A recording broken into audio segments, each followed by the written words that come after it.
मुझसे क्या भूल हुई महादेव, आपने मुझे क्यों उखाड़ा? उद्देश्य? जिस जगत जननी ने संपूर्ण संसार बनाया है, आज अपने लिए एक पुत्री भी बना ली। देवी, ये रही आपकी पुत्री। कितनी कोमल, कितनी सुंदर मेरी पुत्री अशोक सुंदरी। आज देवी आदि शक्ति के हाथों शुंभ निशुंभ का अंत निश्चित है। देख लीजिए देवी पार्वती, ये रक्तपात, ये शोक सब आप ही के कारण है। प्रकृति की देवी आज अपराधन बनी खड़ी है। कैसी जगत जननी है, अपनी संतान रूपी स्त्रियों का घर उजाड़ कर अपने घर जा रही है।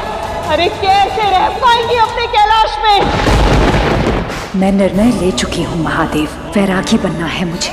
अपनी सभी इच्छाओं से मुक्त होकर अकेले रहना है। महादेव, यदि माता नहीं रुकी तो शिव शक्ति भिन्न हो जाएंगे। शिव शक्ति का संबंध समाप्त नहीं हो सकता। शिव अपनी पत्नी को रोकेंगे और अवश्य रोकेंगे। मुझसे क्या भूल हुई महादेव, आपने मुझे क्यों उखाड़ा? उद्देश्य? तात्पर्य समझे देवराज, शिव ने अपनी शक्ति को रोकने का मार्ग ढूंढ लिया है। कल्प वृक्ष की छांव में बताई गई हर इच्छा पूर्ण होती है। आप मुझे छोड़कर जाएं। उससे पूर्व एक अंतिम बार आपके लिए बेर लाना चाहता हूं। क्या शक्ति सब कुछ त्यागना चाहती हैं? क्या अपने शिव के पास लौट के जाना चाहती हैं? सत्य तो ये है कि मेरा मन समझने वाला कोई भी नहीं। विवाह के पश्चात माँ दूर हो जाती है, पति कार्य में व्यस्त, पुत्र पढ़ाई में व्यस्त। मेरा मन समझने वाला कोई भी नहीं, और यदि कोई पुत्री होती तो। जिस जगत जननी ने संपूर्ण संसार बनाया है, आज अपने लिए एक पुत्री भी बना ली।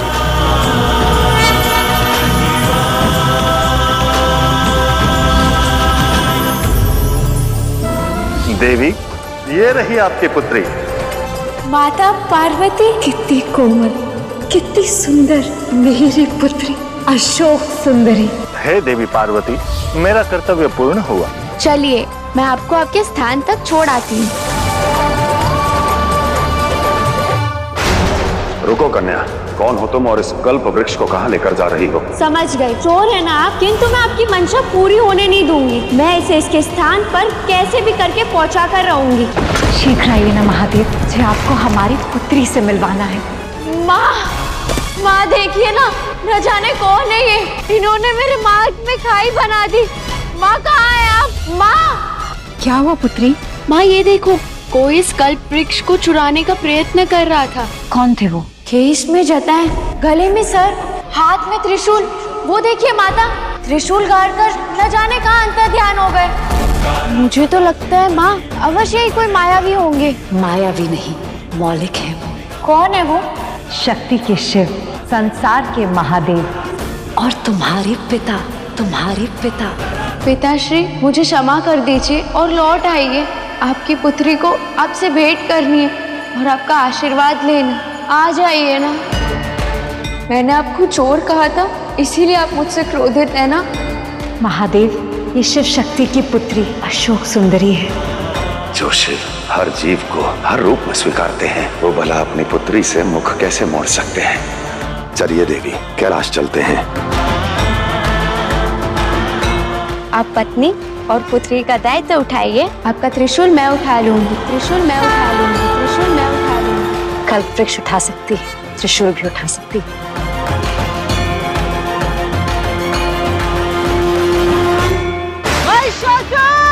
असुर माता दिति, संसार में कुछ स्थान ऐसे भी हैं जहाँ ना हमारी दृष्टि पहुँच सकते हैं। तो कौन पहुंच सकता है? महादेव। महादेव से पूछेगा कौन? मैं पूछूंगा महादेव से। जो आपकी दृष्टि में कल पराजित था, आज वो जीत का मार्ग बना के आया है। कैसा मार्ग? ऐसा मार्ग जिससे महिषासुर का भी पता चल जाए और अशोक सुंदरी से विवाह कर शिव शक्ति का जमाता भी बन जाऊंगा। अशोक सुंदरी, सच हो जाओ मेरे पासे में फंसने के लिए। ओम नमः शिवाय। महादेव, कब से पूछ रहा हूँ, कहाँ है वो दुष्ट असुर महिषासुर? इतने तप और त्याग के बाद भी अगर आपने उसका पता नहीं बताया तो मैं इसी क्षण स्वयं को समाप्त कर लूंगा। रुक जाओ। मैं महादेव से कहूंगी कि वो तुम्हें महिषासुर का पता बता दे।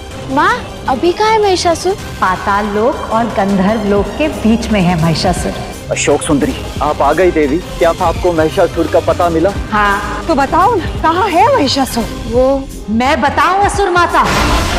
अपना हित साधने के लिए मेरी पुत्री का उपयोग करते लज्जा नहीं आई तुम्हें? पीछे देखिए आदिशक्ति, हुंडा तुम्हारी पुत्री अशोक सुंदरी का अपहरण करके उसे कहीं ले गया है। ये हुंडा का चक्रव्यूह है अशोक सुंदरी, इसको कोई काट नहीं सकता। मुझसे विवाह करने के सिवाय तुम्हारे पास कोई और विकल्प नहीं है। ये जयमाला पहले मैं तुम्हें पहनाऊंगा और फिर तुम, उसके बाद हमारा विवाह हो जाएगा। तुम्हारी मंशा मैं कभी पूरी नहीं होने दूंगी, चाहे तुम कुछ भी कर लो। तुम्हारी इतनी हिम्मत, तुम्हें दंड अवश्य मिलेगा। भूल गए स्त्री का अपमान करने पर मेरी माता पार्वती ने असुर जात को क्या दंड दिया था, आज वही दंड मैं तुम्हें दूंगी। अब यहाँ पर कोई तुम्हें बचाने नहीं आ पाएगा, ना तुम यहाँ से बाहर जा पाओगे। जा तो तुम भी नहीं पाओगी अशोक सुंदरी, ये अग्नि का घेरा मायावी है। मूर्ख असुर, तुम भूल गए मेरी माँ साक्षात प्रकृति है, तुम्हारा ये पाश मुझे नहीं रोक सकता।